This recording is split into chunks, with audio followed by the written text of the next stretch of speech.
हम्म। जी। आज हम मृत्यु पर फिर से एक बार पुनः चर्चा के लिए उपस्थित हैं। और पिछले अन्य 4-5 सत्रों में हमने मृत्यु से होने वाले भय और मृत्यु की आशंका और मृत्यु किसकी होती है, क्यों होती है, मृत्यु के बारे में बहुत सारी चर्चाएं की हैं। खासकर इस लोक में ऐसे जीव जो जन्म तो लिए हैं और ये बाद मृत्यु होती है, लेकिन उसके बाद भी मरना नहीं चाहते, तो इसकी क्या वजह है। तो इन विषयों को लेकर के जो में तमाम सारी कुतूहल जिज्ञासा उत्पन्न होती है, उस विषय पर हम लोगों ने 5-7 सत्रों में बात की है। अब आगे 2-3 कड़ियों में या जितना बन सके उस पर हम लोग बात करेंगे इस विषय पर कि मृत्यु के उस पार क्या है, और उस बारे में हम उसके विशेषज्ञ, जो वैसे मृत्यु पर एक लंबी चर्चा करना बड़े अनुभव और बड़े ज्ञान का विषय है, जिस पर लगातार चर्चा होती रही। 2 दिन का गैप हुआ है, 3 दिन का।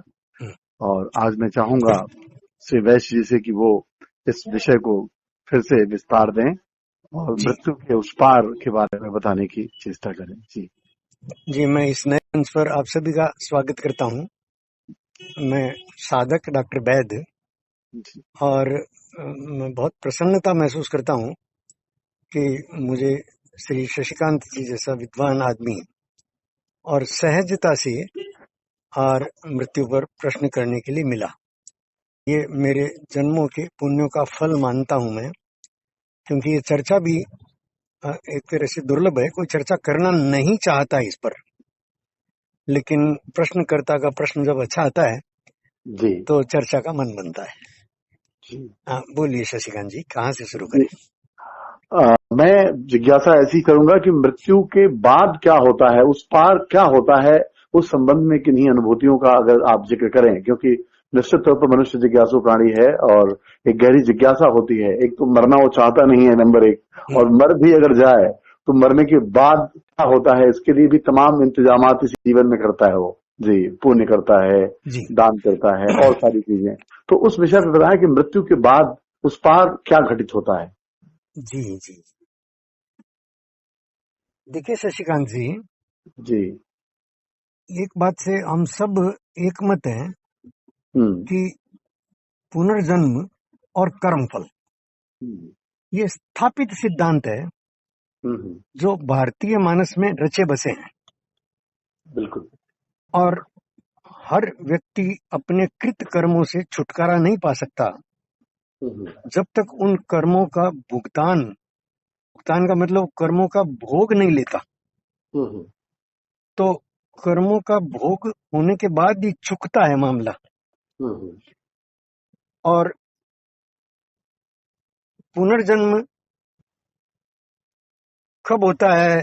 पुनर्जन्म के बीच में जितना काल बीतता है इस धरती के रेफरेंस से, उस काल में वहां वो जीव क्या क्या करता है, कहाँ रहता है, भीड़ भाड़ हो गई है, लड़ना झगड़ना जैसा इस दुनिया में चलता है, में क्या क्या गतिविधियां हैं, ऐसा एक जिज्ञासा रहस्य के रूप में आम आदमी के मन में रहती है।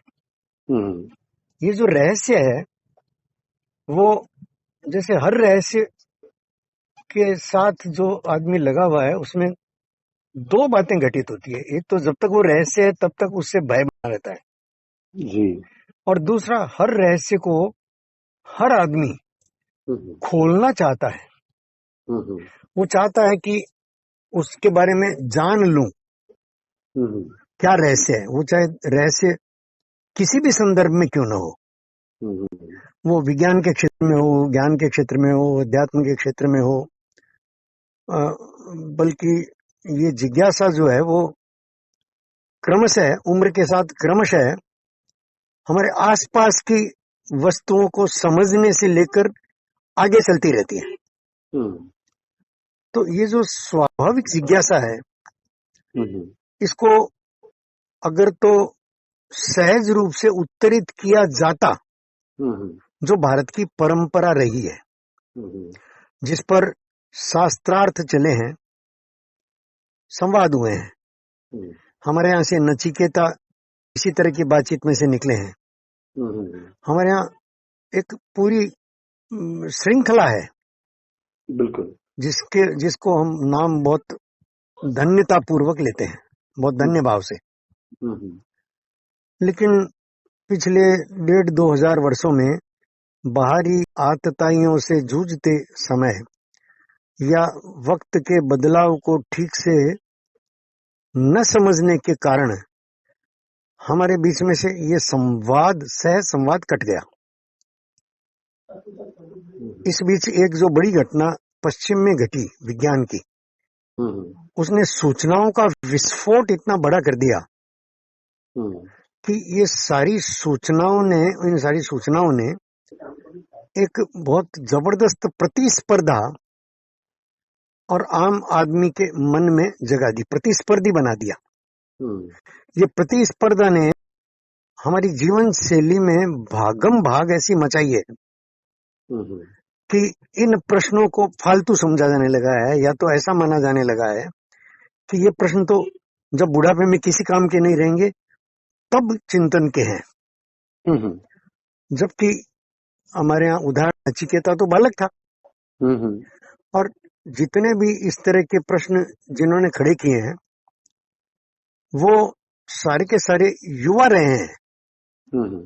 जिन्होंने प्राप्त किया है वो भी किशोर और युवावस्था में रहे हैं। जिन्होंने प्राप्त किया वो उसमें चाहे प्रहलाद हो, चाहे ध्रुव हो, चाहे मान लीजिए सुखदेव हो, इन सब ने इसी उम्र के भीतर प्राप्त कर लिया।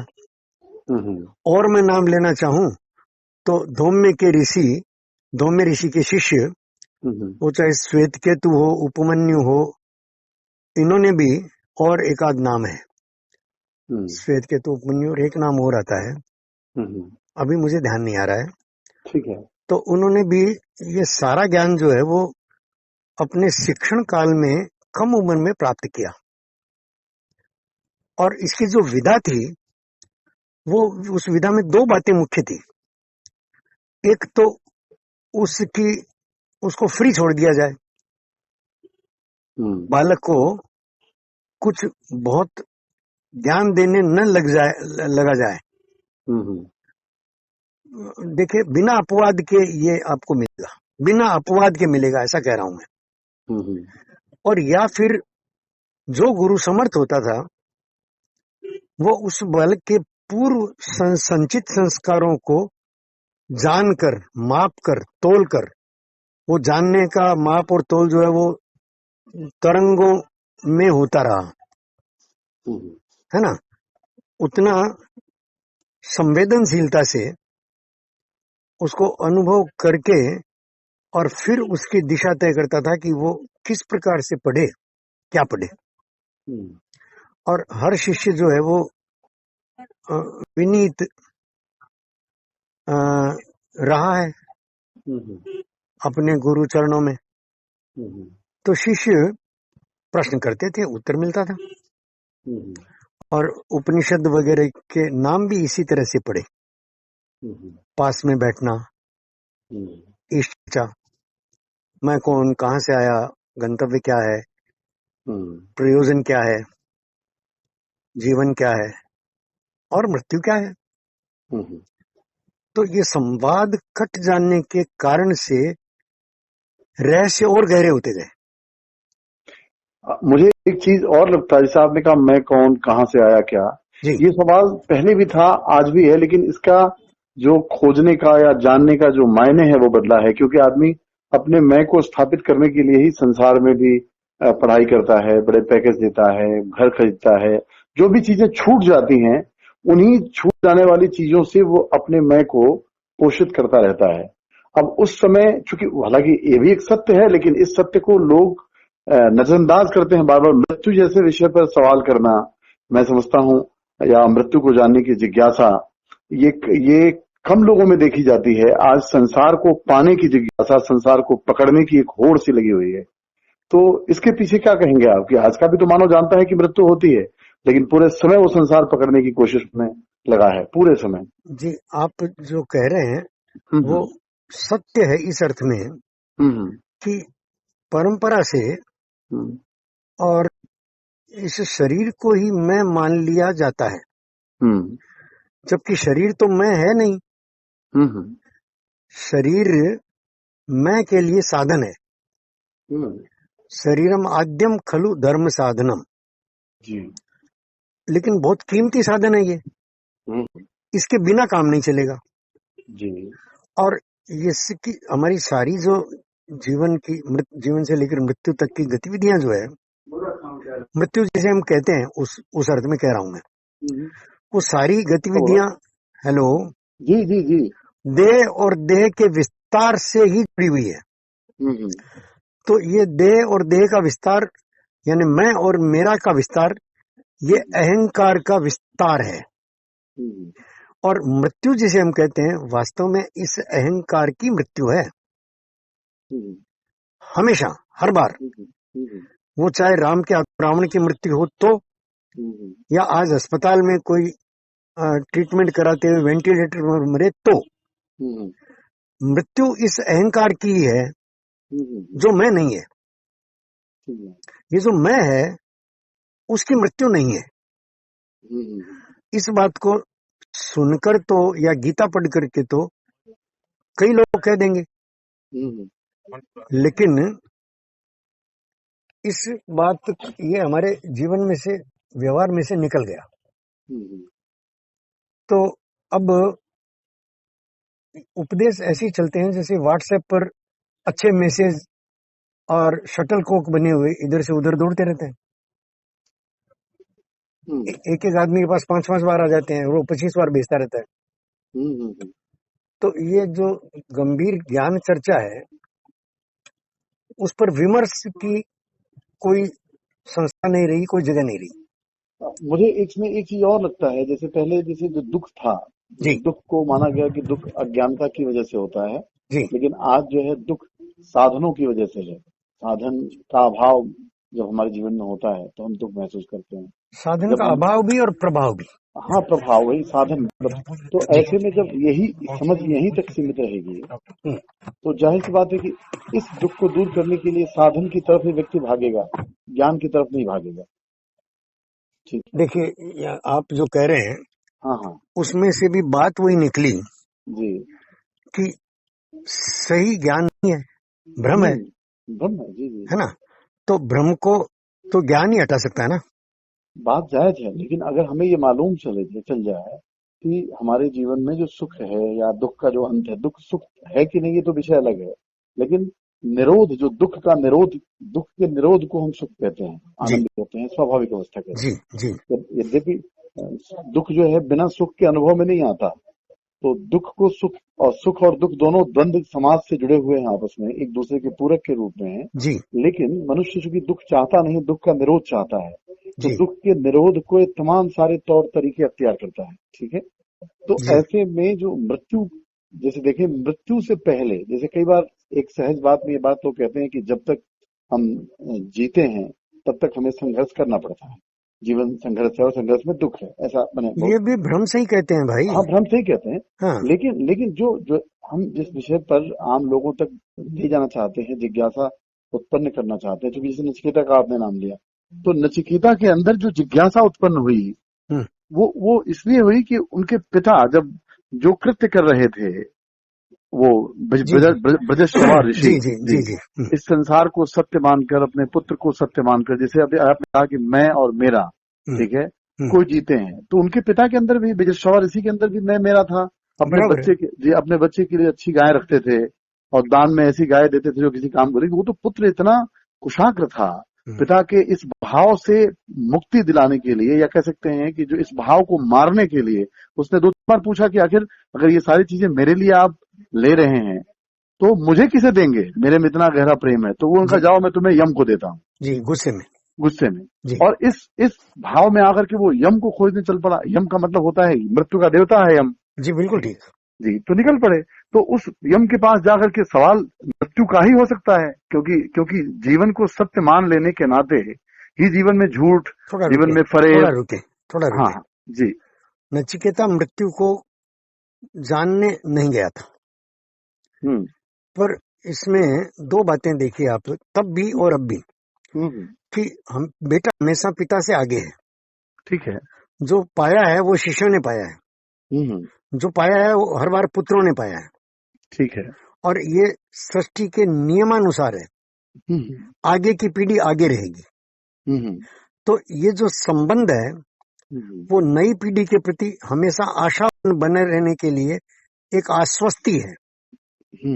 इसका अर्थ ये है कि हम निरंतर शुभ की तरफ बढ़ रहे हैं, पहली बात।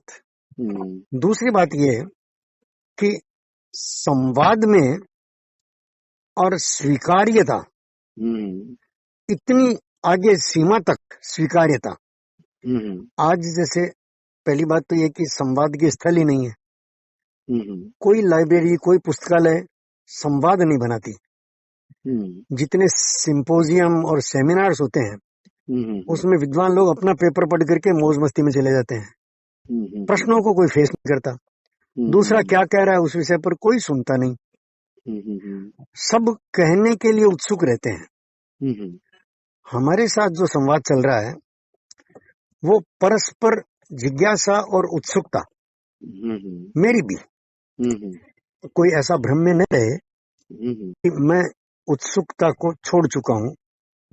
अगर छोड़ दिया होता तो इतने डरावने विषय में उतरता नहीं। डरावना विषय मतलब मैं ओकल्ट की रिसर्च कर रहा हूं।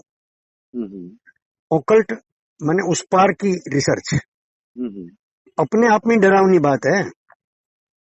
हाँ, लेकिन चूंकि मनुष्य की प्रवृत्ति है, मतलब कि वो अज्ञात को ज्ञात करने की प्रवृत्ति उसमें रहती है। जी, वो हमेशा जैसे भविष्य है, भविष्य ज्ञात नहीं अज्ञात है, लेकिन भविष्य जानने की जिज्ञासा। बिल्कुल ठीक जी, मतलब इस जो कहते हैं ऑकल्ट की तरफ जो है उत्सुक अगर कोई प्राणी है तो वो मनुष्य ही है। तो इसका मतलब ये हुआ मित्र कि मैं आप सबका प्रतिनिधि हुआ। हाँ, एक बिल्कुल कह सकते हैं, है ना। और आपके दिए हुए वोट से मुझे बल मिलता है। ये जो एक वोट है वो हम इसको जब डालेंगे यूट्यूब पर और हमारी टीम में कोई व्यक्ति हो जो यूट्यूब पर मिलने वाले जो कमेंट्स हैं उनको देखे, उनको संग्रह करे, उनको उत्तर दे, हो जाएगा। है ना, आज नहीं कल हो जाएगा, जब होगा तब हो जाएगा, पर संवाद शुरू तो होगा। मुख्य बात यह है। तो मैं ये कह रहा था कि उस पार का जो भी रहस्य के कारण से भय है, उस भय की इसलिए जरूरत नहीं है कि हमारे देश में आज भी ऐसे लोग हैं जो इस सारी प्रक्रिया को बहुत अच्छी तरह से जी लेते हैं, उस पार की यात्रा करके लौट आते हैं। पुनर्जन्म पर जो किस्से कहानियां छपे हैं, चाहे गीता प्रेस गोरखपुर की पुस्तकों में हो, चाहे विश्व के अनेक अनेक लोगों ने, गंभीर लोगों ने, संस्थाएं भी है, व्यक्ति भी हैं जिन्होंने गंभीर खोजें की है। और पूरे विश्व में ऐसे लोग हैं जो अगले जन्म में पिछले जन्म की यादों के साथ है, जबकि हम सामान्यतः, मैं भी आप भी, पिछले जन्म की सारी यादें भुलाए हुए हैं। तो यहाँ एक प्रश्न ये बनता है कि क्या याद रहेगा, और जो संस्कार जैसे कहते हैं जो साथ जाता है पाप पुण्य के रूप में, जो फल देने वाला है, वो किस रूप में जाता है। तो जैन दर्शन ने इस पर बहुत गहरा काम किया है, बहुत गहरा काम किया है। उस पर जरूर शोध होनी चाहिए। विज्ञान के वर्तमान जो साधन है या वर्तमान जो उनकी उपलब्धियां है, उनकी रोशनी में होनी चाहिए। शोध की कठिनाई ये है कि 99% जो गाइड है, मैं कंजूसी से बोल रहा हूं, 99% से भी आगे जाएगा ये, वो खाली कट पेस्ट, कॉपी पेस्ट, वो खुद भी कॉपी पेस्ट पद्धति से डॉक्टर बने हुए हैं नौकरी पाने के लिए, और कॉपी पेस्ट ही आज के वो रिसर्च करवाते हैं। तो ये सारी रिसर्च जो है वो पश्चिम के तरीकों में है, भारतीय तरीका ये नहीं है। बिल्कुल, भारतीय तरीके में हर शोध जो है अपने भीतर होती है, अपनी जिम्मेदारी पर होती है। जी जी जी। और ये शोध जो है वो दोनों तरफ काम करती है। बाहर तो नया तो नहीं, पर जो अनुद्घाटित है उसका उद्घाटन करती है। बल्कि इसको एक सामान्य शब्द में अगर कहने की मैं चेष्टा करूं तो मैं कहूं कि जितना जितना आप अंदर के प्रति सजग होते हैं उतना ही आप बाहर विस्तार लेते चले जाते हैं, क्योंकि अंदर बाहर दूसरा है ही नहीं। जी बिल्कुल बिल्कुल ठीक, आप बहुत आप आगे की बात कह रहे हैं। जी, स्वयं को न जानने की वजह से ही हम दूसरों को भी नहीं जानते। बिल्कुल ठीक है, बिल्कुल बिल्कुल। हाँ, किसी दूसरे को जाना भी नहीं जा सकता। हाँ, इसीलिए अपने यहाँ जो उपनिषदों में आचार्य को अंतेवासी कहा गया कि बिल्कुल ठीक, आपने बहुत अच्छी बात कही कि बिल्कुल कि वो शोध की जो पूरी प्रक्रिया है वो बाहर की तरफ की है, जबकि शोध अंतर की तरफ की यात्रा है। बाहर तो कॉपी पेस्ट हो सकता है। जी, बाहर कट पेस्ट ही होगा, कॉपी पेस्ट ही होगा। तो अपने देश में अभी जब हम बात कर रहे हैं तब ऐसे लोग हैं, मैं भी जानता हूँ, आप भी जानते होंगे, जो इसी देह में रहते हुए उस पार की यात्रा कर आए हैं, जानते हैं कम बेसी का अपना अपना अभ्यास है, और विज्ञान उसको पुष्ट करता है इलेक्ट्रॉन की विचित्र गतियों के माध्यम से।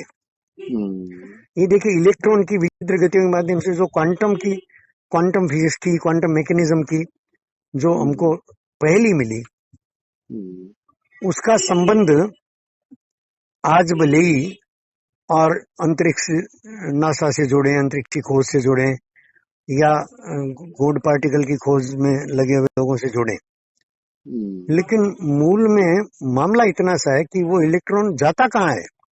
जी, तो वो जाता है इस पार से उस पार, हमारी भाषा में कह रहा हूं मैं, और लौट भी आता है। तो उस पार टाइम नहीं है।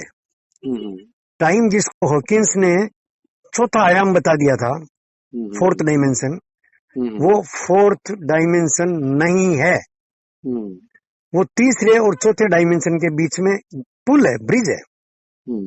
ये टाइम का और स्पेस का जो कॉन्सेप्ट 3 आयामों में है वो पूरी तरह छूट जाता है। ये कॉन्सेप्ट हमको बाहर में, दूरियों में, मीटर में, मेजरमेंट के जितने तरीके हैं, तोल माप के, वो सारे के सारे मानव के, जैसे बच्चे के काम आते हैं ना, कंचे वगैरह, वैसा उतनी भूमिका अदा करते हैं, जिसमें भी हम पूरा नहीं देखते। 3 आयामों में भी हम अपने मान्यता के अनुसार उसी खांचे में देखते हैं। हम डिस्टोर्ट करके देखते हैं, जो दिखता है उसको पूरा कहते भी नहीं है। या ऐसा कह सकते हैं, जो त्रिआयाम है, जो जिसको हम आयाम कहते हैं योग की भाषा में, उसे दृश्य जगत कहते हैं। दृश्य 3 आयामी होता है। जी, 3 डायमेंशनल, मतलब बिल्कुल लंबाई चौड़ाई ऊंचाई, वही जी, दृश्य यही देखा जा सकता है। लंबाई चौड़ाई ऊंचाई। लेकिन दृश्य को जो देखने वाला है, जो चैतन्य है, वो तो निश्चित तौर पर इन डायमेंशन से पार है, वो डायमेंशन में देखा ही नहीं जा सकता। आप सही कह रहे हैं। जी, तो भारत ने हमेशा दृश्य के बजाय दृष्टा पर फोकस किया। जी जी, आप शरीर के, आपसे एक शिकायत है। हाँ, कि आप मुझे बरबस बहुत आगे की ओर धकेल रहे हैं। अच्छा, नहीं, उसमें क्या होता है मित्र, कि बीच में कई सारी ऐसी सूचनाएं हैं जिसमें सामान्य आदमी की रुचि है, तो वो मेरे उत्तर से छूट जानी है। जी जी जी, मैं आपके ज्ञान का बिल्कुल आदर पूर्वक स्वीकार करता हूँ। जी जी जी, आपके निष्कर्षों को सर माथे अंगीकार करता हूँ। जी जी, अंगीकार करने के सिवा दूसरा रास्ता नहीं है। जी जी जी, सत्य को अस्वीकार करने का दूसरा रास्ता है ही नहीं। जी जी, ऑप्शन नहीं है। जी जी, लेकिन हमारी एक गड़बड़ हुई है कि सीढ़ी सीढ़ी चढ़ने की बजाय और सीधे छलांग लगा करके छत को पकड़ ले, है ना। तो वास्तव में लगता तो ये ठीक है कि भाई हेलीकॉप्टर में बैठे और सीधा एवरेस्ट की चोटी पर उतर गए, विमान में बैठे और वहां उतर गए। उसमें लेकिन तीर्थ यात्रा का एक मजा है, वो मजा तो नहीं आएगा, जबकि यात्रा अपने आप में मजेदार है। अरे भैया, हमारे यहाँ भक्तों ने ये कहा है कि हमको मुक्ति चाहिए ही नहीं, हमको तो रास्ते में इतना मजा मिल रहा है। जी जी तीर्थ यात्रियों को, सबको। बिल्कुल बिल्कुल। और तीर्थ यात्राओं का सबब ही यही है कि कितने सुंदर दृश्य चारों तरफ। श्री लक्ष्मी सब पूछ देते हैं, पहुंच गया इधर मामा है। तो ये भटकाव हो गया मेरे अपने चित्त में भी। जी मैं थोड़ा सा डील जैसा हो गया हूँ। हाँ हाँ आप मुझे वापस रेल पर लाइए ताकि हम एक रीजनेबल एंड तो दें अपनी इस वार्ता को। जी जी जी जी। बात अपनी ये चल रही थी कि उस पार की बहुत सारी ऐसी जिज्ञासाएं हैं जिसको मानव मन जी सहज रूप में जानना तो चाहता मैं है। ऐसा कहता हूँ कि ये चेतना, ये चैतन्य इकाई वो जब शरीर छोड़ के जाती है तो पहली बात तो ये है कि डॉक्टरी सर्टिफिकेट से मृत्यु का निर्धारण नहीं होता। जी जैसे जीवन जो है वो लंबे काल तक चलता है, जन्म लेने में 9 महीने लगते हैं, जी वैसे मृत्यु घटित होने में और 15-20 दिन लगते हैं। जी प्राण निकलने में 15-20 दिन लगते हैं। जी जी जी जो थोड़े से भी तत्वज्ञ हैं वो जानते हैं कि 5 प्राण हैं। जी आन, समान, आन, व्यान, समान, उदान, हाँ है ना। हाँ हाँ जी तो ये विज्ञान तो एक ही प्राण है। और ज्यादा से ज्यादा ये देखा कि नाक ठंडी हो गई, नाक ठंडी हो गई मतलब शरीर से गर्म सांस वापस नहीं निकल रही है। शरीर का ठंडा होना तो बाद में शुरू होता है। जी जी जी तो लेकिन समान पड़ा है, उदान पड़ा है, व्यान पड़ा है। तो मृत्यु एक धीमी प्रक्रिया है, पहली बात। इसलिए हमारे यहाँ रीति रिवाज बनाए गए हैं कि डॉक्टर की सर्टिफिकेट मिलने के 1 घंटे बाद तक तो उसको छेड़ो ही मत, और उस पर गीता या कोई धार्मिक अनुष्ठान चलाओ वहीं बैठे बैठे, और कोई जल्दीबाजी मत करो। तो उसके निकट संबंधी लोग तो वहां अनुष्ठान से करते रहते, और जो बाहर जिनको देखना होता था वो उसकी व्यवस्था करते रहते। ठीक है ना। तो और फिर शरीर को पूरी तरह नष्ट करना, ताकि वो जो चेतना आसपास घूमती है, प्राण है इसका मतलब आसपास थोड़ा थोड़ा बहुत रहेगा ना उसका। देखिए मृत्यु के बाद भी मृत आदमी का कुर्ता अगर कुत्ते को सुंघा दिया जाए तो कुत्ता उससे संबंधित और सारी खोज करके बता देगा। जहाँ षड्यंत्र करते हैं, अपराध करते हैं, वो आदमी को मार करके कहाँ फेंके हैं, इसका खोज लगाने का तरीका है कि उसके कोई भी एक बाल में से भी डीएनए निकाल करके और उसमें गंध कुत्ते को दे दी तो कुत्ता पहुंचा देगा बॉडी तक।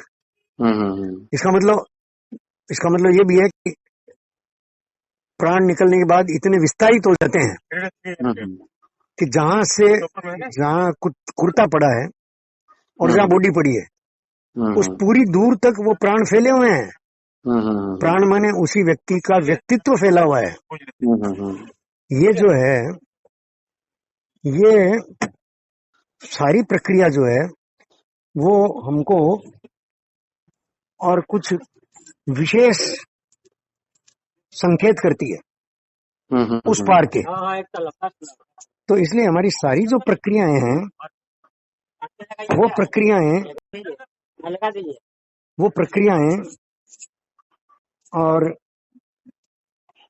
विज्ञान सम्मत है जी। इस विज्ञान में अध्यात्म शामिल है। जी जी।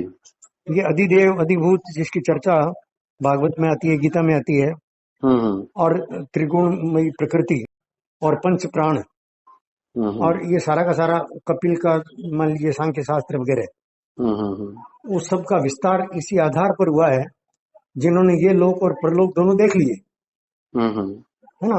वो सब शामिल है इसमें, इनबिल्ट है। तो मित्र अभी मैं डॉक्टर के पास पहुंचा हूँ। बिल्कुल बिल्कुल। अब इसको मेरे ख्याल से आधा घंटा हो भी गया। जी जी। आधे घंटे का आप इसी को अगली बार जी यहीं से उठाएंगे। जी जी जी हैं। और मुझे आनंद है कि आपने ये विषय मुझसे खुलवाया। जी जी जी। और कोई सतर्क रहने वाला इस बारे में कि इस विषय पर क्या जिज्ञासाएं आती है, हाँ, और अगर उसको फॉलो किया जा सके तो हमारा ये संवाद सार्थकता पाएगा। जी जी जी। और मैं जल्दी ही इसको अपलोड कर दूंगा। जी जी जी। ये प्रणाम करता हूँ। प्रणाम प्रणाम प्रणाम।